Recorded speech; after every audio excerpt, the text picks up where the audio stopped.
अस्सलाम वालेकुम, ये है स्पोर्ट्स फ्लो। मैं हूं Danish Honey's. Pakistan super league के 10वें एडिशन में कल अहम मुकाबला हुआ कराची किंग्स और पेशावर ज़ल्मी के दरमियान। जिस तरह कराची किंग्स के बैटर्स ने धावा बोला है पेशावर ज़ल्मी पर, बाबर आजम भी ये कहने पर मजबूर हो गए कि एक तो हमने उनको टॉस जीतकर पहले बैटिंग करने की दावत दी, ऊपर से उन्होंने हम पे ही हमला कर दिया। जिस तरह पिटाई की है कल डेविड वार्नर और जेम्स विंस ने, कमाल बैटिंग की। 162 रन की पार्टनरशिप लगाई है। डेविड वार्नर 50 गेंदों पर 86 रन बनाने में कामयाब हुए। जेम्स विंस ने 42 गेंदों पर 72 रन बनाए। What a partnership it was. इन दोनों ने प्लेटफॉर्म ज़रूर सेट किया कराची किंग्स के लिए, लेकिन वो जो कैमियो था ना खुशदिल शाह का, वो कैमियो इस मैच को वो पेशावर ज़ल्मी की पहुंच से दूर ले गया। बिकॉज 238 रन का हदफ खुशदिल शाह के कैमियो ने पॉसिबल बनाया। 43 रन बनाया उन्होंने सिर्फ 15 गेंदों पर पेशावर ज़ल्मी के लिए। कोशिश ज़रूर की बाबर आजम ने, जिन्होंने 94 रन की इनिंग्स खेली 49 गेंदों पर, लेकिन उनका साथ किसी ने दिया नहीं है। साइम अयूब रुके ज़रूर क्रीज पर, बट उनसे एक्सपेक्टेड था कि वो मज़ीद डीप जाएँ और अपने एग्रेशन का मुजाहरा करते हुए इस टोटल के करीब अपनी टीम को लेके जाएं। बट पेशावर ज़ल्मी की विकेटें गिरती रही। यहाँ पर क्रेडिट कराची किंग्स के बॉलर्स को भी जाता है। अब्बास आफरीदी ने 2 विकेट हासिल किया। हसन अली ने नपीतुली बॉलिंग का मुजाहरा किया, एक ही विकेट ली लेकिन सिर्फ 30 रन दिए। और जब कोई भी टीम इतना बड़ा टोटल चेस कर रही है और कोई बॉलर सिर्फ 30 रन देता है तो प्रेशर बैटिंग साइड पर आ ही जाता है। इस तरह कराची किंग्स ने 23 रन से ये मैच अपने नाम कर लिया। इस मैच पर तो हम अपने एक्सपर्ट्स को ऑन बोर्ड लेंगे। साथ साथ आज एक नहीं डबल हेडर आपके लिए लाइंड अप है। पहला मैच तो एक तरह से रस्मी मैच ही है, बिकॉज क्वेटा ग्लैडिएटर्स की टीम प्लेऑफ्स के लिए क्वालिफाई कर चुकी है। 13 पॉइंट्स के साथ पहले नंबर पर है, जबकि मुल्तान सुल्तान की टीम प्लेऑफ्स की दौड़ से बाहर हो गई है। दूसरा मैच अलबत्ता डू और डाई मैच होगा इन दोनों टीमों के लिए। एक तरफ कराची किंग्स है, दूसरी तरफ पेशावर ज़ल्मी, लाहौर कलंदर है, दूसरी तरफ पेशावर ज़ल्मी है। जो भी ये मैच जीतेगा वो प्लेऑफ्स के लिए क्वालिफाई कर जाएगा। सो सिर्फ आज का दिन मैटर करता है इन दोनों टीमों के लिए। राइट देन, एक्सपेरिमेंट के लिए आज हमारे साथ मौजूद है टेस्ट क्रिकेटर पाकिस्तान के साबिक कप्तान राशिद लतीफ़ साहब, साथ साथ टेस्ट क्रिकेटर सिकंदर बख्त हमारे साथ मौजूद हैं। राशिद भाई, हम खुशदिल शाह की बात करते आए हैं, उससे पहले ज़रा डेविड वार्नर और जेम्स विंस की बात भी कर लेते हैं, क्योंकि वो पार्टनरशिप बड़ी तगड़ी थी। 162 रन की पार्टनरशिप लग जाए, उसके बाद एक 43 रन का कैमियो लग जाए, तो बड़ा मुश्किल हो जाता है चेजिंग साइड के लिए। मैं थोड़ा आगे से शुरू करूंगा जहाँ पे मैच शुरू हुआ, दूसरी इनिंग शुरू हुई है। 237 चेज करना है तो फिर आपकी प्लानिंग क्या होती है, वो नंबर 1 प्रायोरिटी होती है कि कितने रन हम बनाएंगे पावर प्ले में, रिमेनिंग कितने रह जाएंगे, और फिर उसके बाद फिर रनिंग जो रिक्वायर्ड रन रेट है वो कितना बाकी होगा। पेशावर ज़ल्मी ने 59 रन किए 6 ओवर्स में, 178 बाकी रह गए और वो 12.71 के उससे बाकी रह गए और आगे जाके वो 14 और 15 में चले गए, जो कि नामुमकिनात में से एक चीज हो जाती है कि चेज ऐसे नहीं होगा। कम से कम 85 या 90 रन करती पेशावर ज़ल्मी, भले 2-3 आउट हो जाते तो भी चांस हो जाता है 10.5 के करने का लिए, वो आप बीच में करते हैं। यही चेज का एक मेथड होता है। मैं फिर ड्रेसिंग रूम में देखूंगा कौन है इनके पास जो कि मॉडर्न डे क्रिकेट में कोचिंग करता हो। कोई भी नहीं है पेशावर ज़ल्मी में, कोई भी नहीं है कि जो कि मॉडर्न डे 90s के हैं सारे। और जब आपको खिलाने की बारी आती है तो फिर ऐसे नहीं खेला जाता जैसे 6 ओवर में खेला गया। 6 ओवर जो पेशावर ज़ल्मी खेली वहां से मैच हारती है, और कराची किंग लास्ट 2 ओवर्स में 12 बॉल पे 52 रन किए, वहां पे कुछ जीतती है। फिर आ जाए टॉस के ऊपर जो बात की ना, जैसे आपने बताया कि टॉस हमने दावत दी और हमें ही मारना शुरू कर दिया और उनका बोला, आपने बहुत सारी चीजें याद करा दी आपने। और टॉस जीत के अगर बैटिंग कर रहे थे इसका मतलब है चेज आपके माइंड में था, तो समझ को क्यों नहीं खिलाया। प्लेइंग 11 का भी हो गया और उसके बाद थोड़ा बहुत इश्यू होता है स्ट्रेटेजी प्लानिंग में भी। आपका लगा कि यार के बेहतर तरीके से नहीं हुआ, आपने 4 बॉलर से गए फिर, और फ्लैट पिच, और जब ऊपर के जो ऑस्ट्रेलियन प्लेयर हैं या बाहर के प्लेयर हैं वो चल गए ना, वो फिर आपके पार्ट टाइमर को तो छोड़ते ही नहीं है बिल्कुल भी। वो पार्ट टाइमर्स को तो ठीक ठाक उन्होंने रगड़ के रख दिया है। और ल्यूक वुड ने 4 ओवर में 19 रन दिए हैं, ये मेहनत कर देते हैं हम। तो 16 ओवर में 217 या 216 रन बनाए। अगर वो भी मार खाता 260 रन तो बनते ही बनते थे। तो यहाँ पे जो कल हम बात कर रहे थे पेशावर ज़ल्मी वर्सेस कराची को हमने पाया था कि मजबूत हरीफ है, वो मजबूत है, और कल उसने साबित अपने मसल कल शो किए उन्होंने। पावरफुल बॉलिंग में भी और बैटिंग में भी उन्होंने मसल शो किए कि वो कंटेंडर बन रही है, हल्के हल्के नंबर 1 के स्पॉट पे भी बन सकती है। आज का जो मैच है क्वेटा ग्लैडिएटर का, वो हारती है, मुश्किल है हारना, हारती है तो कराची अगर जीतती है कल तो वो नंबर 1 स्पॉट पे आ जाएगी, जो कि बिग अचीवमेंट होगी कराची किंग की। बाकी जो रन बने, सारी चीजें हुई। सिकंदर भाई बात करेंगे, उसके बाद मैं दोबारा आता हूँ। एब्सोल्युटली, ये बात बड़ी इंपॉर्टेंट थी। जो टॉस के वक्त ही प्रॉब्लम्स अराइज हो गए थे पेशावर ज़ल्मी के लिए, सिक्कू भाई, क्योंकि इससे पहले हम देखें अब तक एचबीएल पीएसएल के 10वें एडिशन में 6 मैचेस हुए थे पिंडी क्रिकेट स्टेडियम में और ट्रैक रिकॉर्ड 6-0 था। कल रात को वो 7-0 हो गया है। तो टॉस जीते थे जब बाबर आजम, उनको इस बात का अंदाज़ा होना चाहिए था कि अभी तक 6 मैचेस में कोई भी टीम चेस करते हुए इस ग्राउंड पर नहीं जीती है। मैं बीच से शुरू करूंगा। राशिद ने स्टार्ट से शुरू किया, मैं बीच से सही है। बहुत ज़बरदस्त ऑर्गेनाइज किया पीसीबी ने। अब ये ना कहें कि मैं कोई मतलब मक्खन लगाने की कोशिश करूं, मगर नहीं, एफर्ट तो था सर। कल जो हमारे साथ सिनेरियो चला है, पूरी आवाम खुश थी, आवाम के दिल जीते गए वहाँ पर, और सारे मौजूद चीफ खुद आए थे वहाँ पर, और जो भी नगमे, और मैं तो जनाब वो क्या नाम है, साहिर बग्गा नाम है इसका, साहिर अली बग्गा, अरे यार आई एम उसका फ़ैन बन गया हूँ। क्या वो उसकी आवाज़ पिच है, और क्या उसने क्राउड को, तो very well done, very very very well done. अच्छा, अब आ जाते हैं क्रिकेट के ऊपर जनाब। मॉडर्न डे क्रिकेट, अभी राशिद ने बात की। राशिद, मुझे ये बताओ कि मॉडर्न डे क्रिकेट की आप बात करें कि वहाँ पे कोई मौजूद नहीं है, तो बाबर क्या है?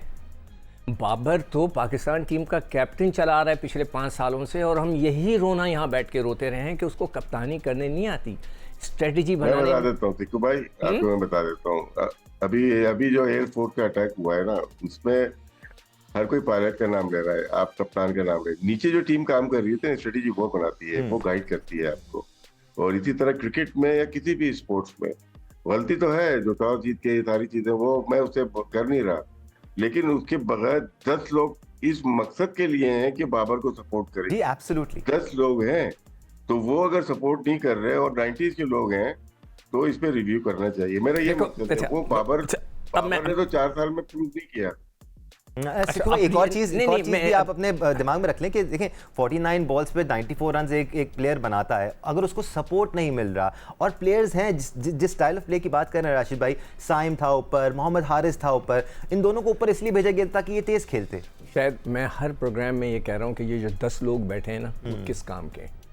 मेरा एक्सपीरियंस मैंने उस दिन बयान कर दिया, और इस वक्त मैंने उस पर डाला था इंस्टा पे ना, वो प्रोग्राम का क्लिप। आप यकीन करें, इस वक्त मिलियन हो गए हैं उसके व्यू, हर आदमी हंस रहा है। मैंने वो उसमें कहा था ना कि कोई हमारी तो सुनता ही नहीं था, मतलब कोई हमारी सुने तो हम उसको बताएं ना, कोई अगर आके बात करें। सब अपने सुपरस्टार थे, तो यही चीज़ इसलिए मैं कह रहा हूँ कि जो बेचारे, अच्छा मैं तो टेस्ट क्रिकेटर था, मेरी एक वैल्यू थी, चलो कुछ नहीं तो कोई 26 टेस्ट तो खेले हुए थे ना। वहाँ पे तो जो बच्चे लोग बैठे हुए हैं, जो वहाँ पर मोइन खान पे जो कोचिंग करता है बच्चों को, वो भी वहाँ बैठा हुआ है, इधर से उठा के उधर लाए। तो उन बेचारों को, क्या वो किसी को कुछ कह सकते हैं? क्या वो जाके बाबर को बताएंगे कि सर हमने ये प्लानिंग से खेलना है? कोई नहीं बता सकता। ये बाबर को खुद लेना पड़ता है ना। हमारे जो कल्चर है, ये ऑस्ट्रेलिया न्यूजीलैंड का कल्चर नहीं है, ये इंग्लैंड का कल्चर नहीं है कि जहाँ पर लोग बैठ के सुनते हैं। अभी आप उनका जो न्यूजीलैंड, क्या नाम है इसका, इस्लामाबाद यूनाइटेड का कोच है, मैं देख रहा था, तो उसमें एक फर्स्ट क्लास मैच आ रहा है उसका। मैंने डेटा, हो सकता है मैंने गलत निकाल लिया हो, अभी मैं दोबारा सर्च करूँगा। तो वो मतलब उनका एक कल्चर है कि वो सुनते हैं अपने कोच की, हमारे यहाँ नहीं है। हमारे यहाँ ये कल्चर नहीं है कि पूछते हैं कि मैं किस तरह स्ट्रेटजी बनाऊँ। वो पॉइंट उसका बहुत वैलिड है, वो तुम्हारा भी बहुत वैलिड है। जब सबको पता था कि यहाँ चेस नहीं होता, तो why did he choose to chase. अब इसके अंदर पुराना लड़का हो कोच या नया, उसमें क्या है? कप्तान तो करंट है ना। बट राशिद भाई, थोड़ा सा हम इंफॉर्मेशन के लिए भी जाना चाह रहे हैं। मतलब ठीक है, बाबर आजम तीसरे नंबर पर आए, ऊपर हारिस और साइम को इसी सोच के साथ भेजा गया था कि 238 रन आपने चेस करने हैं। फिर चौथे नंबर पर टॉम कोलर कैटमोर आता है, वो भी तेज खेलता है। तो एक स्ट्रैटेजी जो थी ना कि बाबर के इर्द गिर्द मॉडर्न डे क्रिकेटर्स होंगे जो तेज खेल के रन स्कोर करेंगे। नहीं, बाबर को भी तेज कर देंगे। ये 49 पे 94 अच्छा लगता है पहली इनिंग्स में। दूसरी इनिंग में चेजिंग में छोड़ के कितने आए आप? डॉट बॉल कितनी खेली, चौके मिल गए आपको, 2 ओवर आपने मिले तो उसमें कर दिए, लेकिन मोमेंटम तो नहीं बनाया आपने। 1 ओवर मिला जिसमें 20-22 रन बने। मोमेंटम बनाने में कामयाब नहीं हुए कोई भी प्लेयर हो, चाहे वो साइम अय्यूब हो, और कल अहमद या फवाद बोल रहे थे, चाहे सिक्कू भाई भी, ये 200 जहाँ बनेंगे चेज नहीं होता है यहाँ पे। हमारे पास प्लेयर ही नहीं है। हाँ, बाहर को कोई प्लेयर आ जाएगा, वो चेज कर देगा, बहुत मुश्किल हो जाता है। हमने एक इरफान का, न्याजी का देखा चेज किया, उसने कुछ दिल ने चेज किए थोड़े, जो कि मुश्किल टारगेट थे। कल का ये है कि कल की 94 ना इररिलेवेंट हो जाते हैं जब आप करीब भी नहीं गए मैच के ना। बैटिंग हो गई, अपने लिए हो गई, लेकिन टीम के लिए वो फायदेमंद नहीं हुई, ठीक है। लेकिन क्या है कि अगर आप करते, अगर 35 बॉल के ऊपर 90 करते तो फर्क पड़ गया, 2 ओवर में और ले लिए ना। तो पावर प्ले बहुत इंपॉर्टेंट था, उसी में चांस था। बड़ी टीम जो चेज करने जाती हैं वो करती क्या है पावर प्ले में, बाबर आजम 1 नंबर और पीछे चले जाते, कैटमोर को ऊपर भेज देते ना। ये बाबर नहीं कर सकता था, ये आपका कोचिंग स्टाफ करता है। इंजमाम बड़ा नाम है पाकिस्तान क्रिकेट का, छोटा नाम नहीं है। लेकिन सिर्फ जॉब करनी है तो फिर नहीं होगा ऐसा, फिर आपको पूरा इन्वॉल्व होना पड़ता है, ओन करना पड़ता है टीम को। यहाँ के पाकिस्तान के कोचेज हो या फ्रेंचाइज के कोचेज हो, ये टीम को ओन नहीं करते, ये छोड़ देते हैं कि यार चलो जैसा होता रहेगा वैसा होता रहेगा। आपको थोड़ी देर के लिए इनपुट देनी होती है। मैच यहाँ पे पाकिस्तान में या दुनिया में बात क्या है, मैच से पहले की बातें और मैच के बाद की बातें। सबसे कम जो दिमाग यूज होता है ड्यूरिंग द गेम होता है, सबसे कम। और कल हुआ है, पावर प्ले आप छोड़ के आ गए, 59 कुछ भी नहीं है, नॉर्मल है 59। आप 90 करते फिर 10.5 रह जाते, भले 3 विकेट गिर जाती, फिर लेफ्ट हैंडर को यूज किया ही नहीं आपने। आखिर में फेस सेविंग के लिए 2 लेफ्ट हैंडर खेल रहे थे, वो बहुत इंपॉर्टेंट प्लेयर थे आपके। तो गलती तो है, 3-4 गलतियां की है। टॉस की जीतने के बाद बैटिंग उनको दी है, आपकी प्लेइंग 11 ठीक नहीं थी और आपकी स्ट्रेटजी प्लानिंग पावर प्ले में ठीक नहीं। सिकू भाई, एक तरफ जहां कोताही नजर आती है पेशावर ज़ल्मी के बैटर्स की, वहाँ तारीफ बनती है कराची किंग्स के बॉलर्स की भी, खासकर मीर हमजा ऊपर से जिस किस्म की बॉलिंग करते हैं, उनको उनके खिलाफ अग्रेसिवली खेलना इतना आसान नहीं है क्योंकि वो बड़े मैच्योरिटी के साथ बॉलिंग करते हैं। तो यहाँ पर कराची किंग्स के बॉलर्स की तारीफ बनती है। साथ साथ डेविड वार्नर जिस तरह मोहम्मद नबी को इब्तदाई मराहिल में पावर प्ले में बॉलिंग कराई, उन्होंने भी रन रोके, तो प्रेशर एक्सर्ट किया कराची किंग्स ने कल। अच्छा, मैं थोड़ा सा, तुमने जो वो तो बिल्कुल सही कह रहे हो तुम। एक चीज़ तुमने कही थी कि हारिस को ऊपर भेजा गया था जी। मैं कल लिख रहा था, मैं मैच देख रहा होता हूँ ना, तो मैं लिख लेता हूँ, जहन में आ रहा होता है यार देखो ये क्या हो रहा है। तो हारिस की आपने बैटिंग की बात की, ठीक है, तो आपने विंस की बैटिंग देखी, कितना खूबसूरत शॉट्स मारे उसने कवर में, कितने खूबसूरत। आई विश कि मैं उसको शॉट्स को दिखा सकता, बैक फुट पे कवर्स, इधर कवर पॉइंट पे स्क्वायर ड्राइव्स। ये मैं बैठा नाम लिख रहा था कि हमारे यहाँ नईम है, एक हारिस साहब हैं, उस्मान है, नवाज़ है, समद है और एक और लड़का यासिर है। यार आप लोग देखें उसको, ये शॉट्स खेलते हैं टेप बॉल के। वो विंस ने क्या खूबसूरत शॉट्स खेले, वो होते हैं क्रिकेटिंग शॉट्स। आप क्रिकेटिंग शॉट्स खेलेंगे तो आप क्रिकेटर हैं। आप आके गत्ते चलाएंगे। हारिस आया था, मुझे पता था इसने मारना है कहीं ना कहीं और वो खड़ी हो जानी है। यही चीज़ कमेंटेटर ने कहा, वकार यूनुस ने भी उस वक्त ये कहा कि ये ज़रा संभल के खेलें, ये जज्बाती ना, और उसने उठा के मार दी। आप इस तरह की क्रिकेट नहीं खेलते। राइट, टेस्ट क्रिकेटर फवाद आलम भी हमें ज्वाइन कर चुके हैं। Fawad, thank you so much for joining us. Haris की बात हो रही है फवाद, साथ साथ आप दीगर इशूज़ पे भी बात कर सकते हैं। हमने अभी तक बात की है कि गलत फैसला था पेशावर ज़ल्मी का टॉस जीत कर कराची किंग्स को पहले बैटिंग देने का, इस बात को मद्देनजर रखते हुए कि कोई भी टीम चेस करते हुए यहाँ पर नहीं जीती है। फिर हम हारिस के बारे में बात कर रहे हैं। अच्छा लगता है जब वो तेज़ खेलते हैं, अग्रेशन का मुजाहरा करते हैं, जब वो खेलते हैं तो मैच पहुँच से दूर ले जाते हैं, लेकिन व्हेन इज़ इनफ, मतलब आप कब ये बोलेंगे कि यार अब इस लड़के को टीम के लिए भी खेलना है, जहां पर जरूरत पड़े वहां पर रुकना भी है। क्या हम ये एक्सपेक्टेशन रखें हारिस से, या फिर उनका रोल यही है कि जी 10 में से 1 मैच में खेल जाएंगे तो मैच जिता देंगे? सबसे पहले तो अस्सलाम वालेकुम सबको। और बाकी देखिए राज भाई, जैसे सिकंदर भाई ने बात की, एक इनका नाम लिया किसी का कि लाइक वो कमेंट्री में ऐसे कह रहे थे, वो जब से कोचिंग में है ट्रेंड तो उन्होंने शुरू किया कि छक्के मारो सिर्फ। अब वकार यूनुस की बात करो, उन्होंने पावर हिटिंग तो उन्होंने शुरू करवा दी थी। वो तो सिर्फ ग्राउंड में आके कहते थे सिर्फ छक्के मारो प्लेयरों को, जाके अटैक करो। हम आज बैठ के कैसे बात कर सकते हैं कि टाइमर हमें चाहिए, टाइम शॉट्स खेलें, ऐसे खेलें, और वो खुद कमेंट्री में क्या कह रहे हैं। अभी आप उनको कोचिंग में ले आए, वो फिर ये शुरू कर देंगे कोई हमारे पास पावर हिटर्स नहीं है। उन्होंने टीम को बर्बाद कर दिया। देख लें आप, सब पावर हिटर डाल दिए जो कंसिस्टेंट हो ही नहीं सकते। हारिस को आप देख लें, हारिस जब खेला तो आपने कहा कि भाई ऐसा ही प्लेयर चाहिए, हमें ऐसा ही इंटेंट चाहिए। इंटेंट नहीं होता, ये सिर्फ ये होया तू आया और मैं चला, बस लग गए, नहीं लगे। और यही होता है 10 मैचों में से 2 में ही होता है। कंसिस्टेंट प्लेयर नहीं बन सकते ये लोग। मेरी एक बात याद रखिएगा, पावर हिटिंग एक अलग चीज है, और जैसे सिकू भाई ने विंस की बात की, एक प्लेयर अलग होता है सर, और ये जो पावर हिटिंग और ये जो सिर्फ चलाने वाली क्रिकेट होती है। सिकू भाई ने जितने भी यंगस्टर की बात करी, बहुत अच्छा डिस्क्राइब किया उनको कि वो लोग तो खेलते उस तरफ है, मुंह मेरा मिडविकेट की तरफ, अल्लाह अकबर, बस ये चलता है उनका, तो और किसी का कुछ नहीं है। तो ये चीजें तो हमें सोचनी है ना, हमें करनी है। हम फिर उन्हीं की बातें भी करते हैं और फिर हम उनको अभी हारिस 70 कर दे, हम कहेंगे क्या खेला है। मेरी शुरू से यही है, हारिस अगर हो गए, हारिस हो गए और जितने भी नाम लिए आपने, ये कंसिस्टेंट जब तक नहीं बनेंगे टीम के काम भी नहीं आएंगे और सॉरी टू से अपने काम भी नहीं आएंगे, क्योंकि इनकी भी जो प्लेस है, ठीक है, इसमें तो फ्रेंचाइज में तो जाहिर है ऐसा प्लेयर ही नहीं है, तो इसलिए अब इनको मजबूरन भी खिलाना पड़ेगा, 4 मैचों में नहीं भी करेंगे फिर भी ये खेलेंगे। बट ये अगर किसी डिपार्टमेंट में जाएंगे, अच्छे डिपार्टमेंट में जाएंगे और पाकिस्तानी टीम में भी अगर आएंगे तो ये 1-2 मैचों बाद फिर ये इधर खोए खोए नजर आएंगे। और जहां तक मैं आता हूँ, ये आपने टॉस की बात करी, देखिए जी पेशावर ज़ल्मी को अपना पता है, वो अगर पहले बैटिंग करने जाएंगे वो 220 करने जाएंगे, वो 150 भी नहीं करेंगे, इसलिए वो टॉस जीत के वो फील्डिंग करते हैं ताकि हमारे बॉलर्स 150-160 पे कर दें, ताकि हम आराम से 150-160 जो है ना उसको जो है चेस कर लें। बात वही है। और आप देख लें पिंडी में, और जब हमारी बात भी होती, राशिद भाई ने भी एक कोट किया था पुराने उसमें शो में कि पिंडी में जो पहले बैटिंग 1-2 के अलावा जो पहले बैटिंग किया है वो जीता है, क्योंकि 200 प्लस रन हो जाते हैं। और मैंने राशिद भाई को यही कहा था कि ज्यादातर आप देखिएगा कि टॉस जीत के फील्डिंग की है टीमों ने, और देखें कल फिर वही हुआ कि टॉस जीत के फील्डिंग की है आपने। आपको अपने ऊपर भरोसा ही नहीं है, आपको ये पता ही है कि यार हम 200 रन तो कर ही नहीं सकते, तो हम 160 पे करेंगे। तो जब आपको मैंने कल यही कहा था कि भाई अगर 210-220 हो गया पेशावर ज़ल्मी के ऊपर तो बहुत मुश्किल हो जाएगा पेशावर ज़ल्मी के लिए। तो आई थिंक वही है कि फैसले यही, जैसे राशिद भाई ने कहा कि थिंक टैंक इतने सारे बैठे हुए हैं, वो सिर्फ मेरे ख्याल से स्माइली फेसेस बैठे हुए हैं, सिंपल इज दैट, जो डगआउट में है बस। Otherwise I don't think so कि उनका कोई रोल है, और जो कि नजर भी नहीं आता।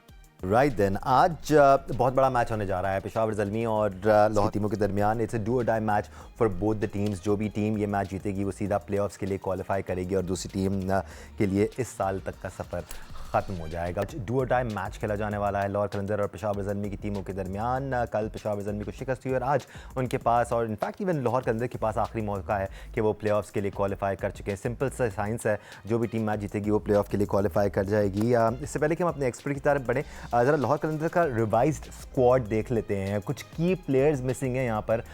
वो प्लेयर जो मिसिंग है उनका नाम बता देते हैं आपको। एक तो डैरन मिचेल नहीं है जो मिडिल ऑर्डर में कमाल परफॉर्मेंसेस दे रहे थे। सैम बिनिंग्स नहीं है जो ज़बरदस्त परफॉर्म कर रहे थे लाहौर कलंदर के लिए। और साथ साथ रिशद हुसैन नहीं है जिन्होंने राशिद खान की एक तरह से कहा जाए कमी पूरी की थी लाहौर कलंदर के लिए, और विकेट्स भी ली थी और बीच में रन्स को भी ड्राई आउट किया था, वो भी नहीं है। तो इन तीनों प्लेयर्स के एब्सेंस का कितना नुकसान होगा लाहौर कलंदर को, और जो नया बैलेंस बनेगा क्या वो इतनी जल्दी अडैप्ट कर पाएगा इन कंडीशंस में और फिर कम्पीट कर पाएगा? That is the $1 million question for Lahore Qalandar today. For रुक करते हैं अपने एक्सपर्ट्स का। राशिद भाई, 3 की प्लेयर्स अगर आपकी टीम से निकल जाएँ और की जगह आप नए प्लेयर्स को लेके आते हैं या आप अपना रिवाइज करने की कोशिश करते हैं balance, how difficult is that?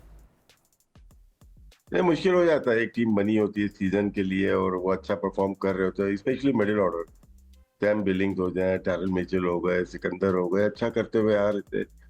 अभी राजा पक्से को लिया है इन्होंने और शकीब उल हसन आए हैं, दोनों अच्छे प्लेयर हैं। क्या वो एडजस्ट कर पाएंगे या नहीं कर पाएंगे? इम्पोर्टेंट गेम है दोनों टीम्स के लिए और बैलेंस टीम है दोनों। स्पेशली लाहौर कलंदर की लोकल प्लेयर्स ज्यादा बेहतर है, बॉलिंग बैटिंग दोनों में लोकल प्लेयर्स बहुत डोमिनेट करते हैं। समझ में नहीं आ रहा ये यहाँ तक पहुंचे कैसे। टीम अगर हम देखते हैं तो बहुत ही अच्छी है, यहाँ तक पहुंचे कैसे ये। लेकिन फिर भी अगर देखा जाए दोनों टीम का मवाजना किया तो नो डाउट उनके प्लेयर मिसिंग हुए हैं, पेशावर के भी हुए हैं, लेकिन लाहौर के अंदर थोड़ा बेहतर साइड लग रही है। अभी भी डिस्पाइट मिसिंग आउट ऑन 3 की प्लेयर्स बेहतर साइड लग रही है। That's impressive because Lahore Qalandars भी ऑलमोस्ट सिमिलर पोजीशन में है पेशावर ज़ल्मी के। भाई मुझे ये बताएं कि कल पेशावर ज़ल्मी ने मैच खेला, आज लाहौर कलंदर रिवाइज टीम के साथ अपना पहला मैच खेल रही है। Will that make a difference? Because Peshawar Zalmi ने एटलीस्ट एक बार तो एक्सपीरियंस ले लिया है रिवाइज टीम के साथ। थोड़ा बहुत तो उनको फ़र्क पड़ेगा, प्रैक्टिस हो गई, मगर ये कि वो उनका अंदाज बयां कह लें, खेलने का अंदाज़ वही है जैसे दूसरा होता है। लाहौर के लिए मैं कुछ कह सकता हूँ, जैसे आप मिचेल्स की बात कर रहे हो बार बार कि वो नहीं खेल रहा। मैं अगर लाहौर के उसमें हूँ थिंक टैंक में, तो मैं सिकंदर रज़ा को ऊपर कर दूँ। He is in a good nick, runs कर रहा है, हर जगह खेल रहा है, उसको मैं ऊपर करूं और वो खेलता हुआ आ रहा है। तो ये ना करें कि वो जो नया प्लेयर आ रहा है कोई उसको अंदर घुसाएं, उसकी जगह इसको थोड़ा ज़रूर ऊपर करें ताकि उसकी जो उसका जो इन्फॉर्म होना है उसका वो फ़ायदा उठा सकें। एक और चीज़ मैं देख रहा था कि आसिफ अली लाहौर कलंदर के लिए खेल रहे हैं, मैं अभी उनका निकाला, 5 मैच खेलें, आप यकीन करें उन्होंने कितनी गेंदें फेस की हैं 5 इनिंग्स में, 10, और उन्होंने 7 रन किए। मतलब उस बेचारा जो पाकिस्तान टीम में था उधर भी उस बेचारे का यही हाल था, यहाँ पर भी उस बेचारे को इसी तरह रखा हुआ है। तो यही चीज़ मैं कह सकता हूँ। बाकी उनकी बॉलिंग तो शाहीन वाहीन तो सारे हैं ही मौजूद, मगर बैटिंग के अंदर मैं ज़रूर कहूँगा कि उन्हें चाहिए कि सिकंदर रज़ा का जो फॉर्म है उसका भरपूर फ़ायदा उठाएं। फवाद, जैसे सिकू भाई कह रहे हैं, अगर मैं लाहौर कलंदर के डगआउट में होता तो ये करता, अगर आप लाहौर कलंदर के डगआउट में होते तो आप क्या करते? आप क्या नए आने वाले प्लेयर्स को टीम में शामिल करते, शकीबुल हसन के एक्सपीरियंस का फ़ायदा उठाते, या फिर आप ये बोलते कि हम जिस टीम को कैरी करते हुए आ रहे थे, जिन्होंने यहाँ पर खेली हुई है क्रिकेट, जिनको थोड़ा सा अंदाज़ा हो गया है, आप उनके साथ अपना बैलेंस बनाएंगे even if that is possible? लेकिन जी बिलिंग्स और मिचेल से उनको बहुत नुकसान तो होगा लाहौर कलंदर में, इसमें नो डाउट। बट अगर आप देखे जाए, आप जिन जिन के नाम ले रहे हैं, शकीबुल हसन, उनका जितना एक्सपीरियंस है, आई थिंक अब जितनी भी टीम में इतना किसी के पास एक्सपीरियंस नहीं होगा लाहौर कलंदर्स के पास, ठीक है। और राजा पक्सा वो बहुत जबरदस्त बैट्समैन है।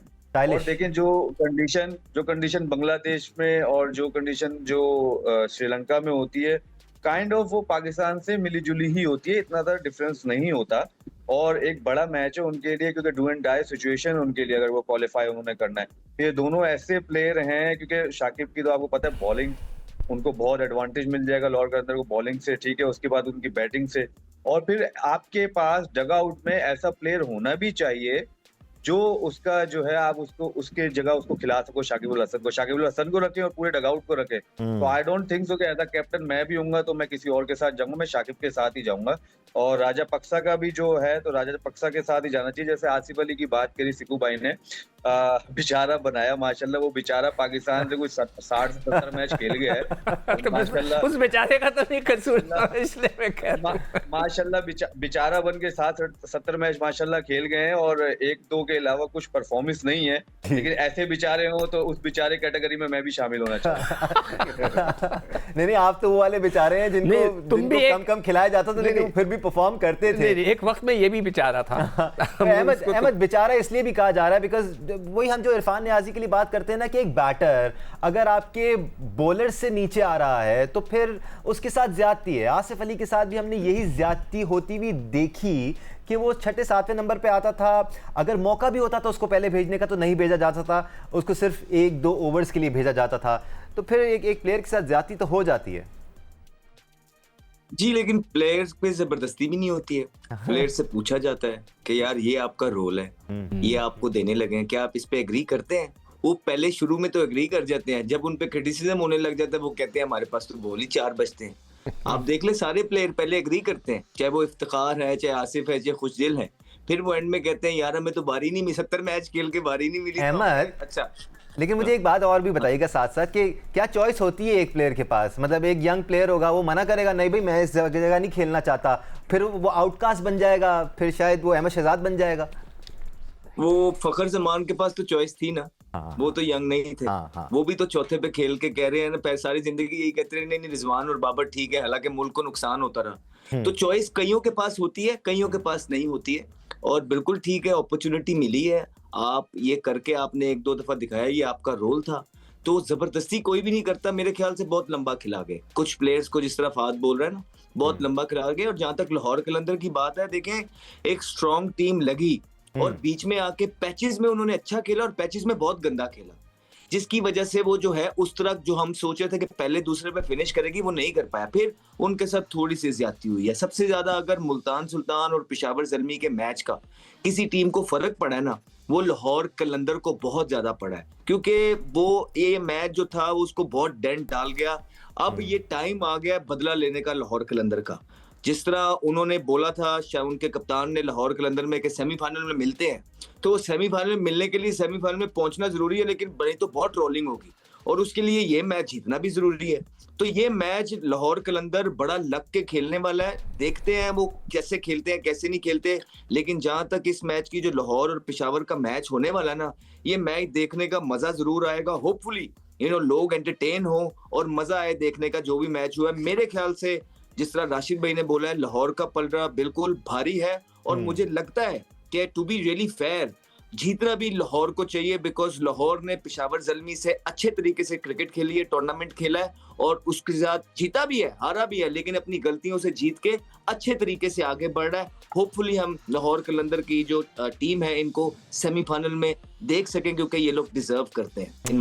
गलतियों से सीखकर आगे बढ़ना बहुत ज़रूरी है। राशिद लतीफ़ साहब, इसी लाइन को लेकर पेशावर ज़ल्मी पे रखूंगा।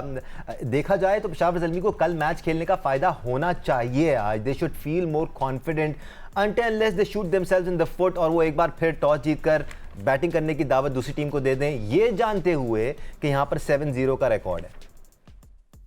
Very good. जिस तरह से खेल रही है पेशावर ज़ल्मी, अच्छी टीम है। अगर आप मार्क करेंगे प्लेयर्स को, अच्छे प्लेयर्स रहे हैं पहले भी और अभी भी, लेकिन अगर ऑफ माइंड ही ऑफ है इनका, गेम के दौरान दिमाग ही नहीं काम कर रहा, तो ये कैसे जीतेंगे? कल की हमने जो बात की है, बात सही है। रन आपने लास्ट 12 बॉल पे 52 रन आपने करवाए, आपने बॉलिंग पूरी नहीं खिलाई, आपने बैटिंग पूरी नहीं खिलाई, आपने टॉस जीत के बैटिंग उनको दे दी है, पावर प्ले में रन नहीं किए। अगर यही एटीट्यूड रहा तो फिर आप तो बाहर हो जाएंगे और डिजर्व नहीं करती पेशावर ज़ल्मी कल के मैच के बाद और प्रीवियस कुछ मैचेस के बाद वो डिजर्व नहीं करती कि प्लेज ऑफ में जाए। अहमद की बात ठीक है कि लाहौर कलंदर ही अगर ऊपर जाए तो ज्यादा बेहतर परफॉर्म कर सकती है और डिजर्व भी करती है, लेकिन हम जजमेंटल नहीं होना चाहता। अच्छी अगर क्रिकेट खेलेंगे आज अच्छी क्रिकेट खेलनी पड़ेगी, चाहे मयूब हो या बाबर या हारिस, जिस पर डिपेंड कर रही है, या ऊपर ले हम मां सदाकत लग रहा है यार ज्यादा बेहतर प्लेयर, अच्छा वो एंड पे भी मार रहा था वैसे ही, तो उसको ले आओ ऊपर। ये क्या है कि कैडमोर ही करेगा नंबर 3 पे, नंबर 4 पे या नंबर 5 पे, ब्राइंट ही करेगा कि अपने प्लेयर को प्रमोट करो, जरा खेले हुए प्लेयर देंगे इनको, थोड़ा दें फोकस दें। दोनों लेफ्ट हैंडर को आपने लेट भेजा कल, जब टाइम ही खत्म हो गया था, मैच सरेंडर कर चुके थे, तो मुझे उस वक्त भेजा था। तो थोड़ा सा गेम के अंदर आना पड़ेगा। आखिरी मैच है इनका स्टेक पे है, बहुत सारी पेशावर ज़ल्मी में बहुत सारे लोगों की जॉब स्टेक पे है। Danish, can I add something? Sure sir, sure. देखिए, जिस तरह राशिद भाई ने बोला, हमने भी कुछ बातें कल के शो में बोली थी, अगर आप वो दिखा सकें, या दिखा नहीं, लोगों को पता होना चाहिए कि हमने बोला था कि परफेक्ट बैटिंग कंडीशन के अंदर भी अगर पेशावर ज़ल्मी टॉस जीतेगा तो वो पहले बॉलिंग करेगा, ठीक है। और वो इसलिए कहा था बिकॉज मैं अब आपके इसके पीछे मंत्रा भी बताता हूँ, क्योंकि ये कोशिश करते हैं, अगर पहली बारी आ जाती है तो पूरे पाकिस्तान में अब आके इसी चैनल पे बैठ के हमने शोर मचवाया कि नहीं यार 200 सवा 200 वाले पिच चाहिए, तो अब इनको मारनी पड़ती है। अब ये चांस ये लेते हैं कि हमारे बॉलर किसी तरह जो है 150-60 पे दूसरी टीम कोलैप्स हो जाए, तो फिर हम अपने लेवल की क्रिकेट खेल सकते हैं जो हमें सूट करती है। नंबर 1। नंबर 2, कोई दुनिया में टीम नहीं है कि जिसका कप्तान बैटिंग कर रहा हो, ठीक है, चाहे 500 भी चेस करना है और कप्तान 18 ओवर तक खेल जाए और अभी भी पीछे जो है ना 50 स्कोर पड़ा हो, ये कहीं से भी जस्टिफाई नहीं है। फिर पावर प्ले के अंदर जो है सबसे अच्छा मौका होता है इंसान का स्कोर करने का, और आप क्रैक डाउन करते हैं जब स्कोर बोर्ड पे चेस कर रहे हो ना। 34 बॉलों पे आप 238 जो है चेस कर रहे हैं। 34 बॉलों पे पहला 50 होता है बाबर आजम का, उसके बाद अगले 10 बॉलों पे वो 44 रन करते हैं, और आप उनका इंटेंट देख लें टोटली डिफरेंट है। तो ऐसा क्या हो गया जो पहले 50 में आपका इंटेंट बिल्कुल डिफरेंट था, और जैसे ही आपने पर्सनल माइलस्टोन अचीव किया, अगले 10 बॉलों पे आपने 44 स्कोर बना दिए, वो भी पावर प्ले के बाद। सो मुझे ये थोड़ा सा बता दीजिए कि किस तरह पेशावर ज़ल्मी, और एक और मैंने बात सुबह कल के शो में की थी, वो भी आप देख लीजिएगा।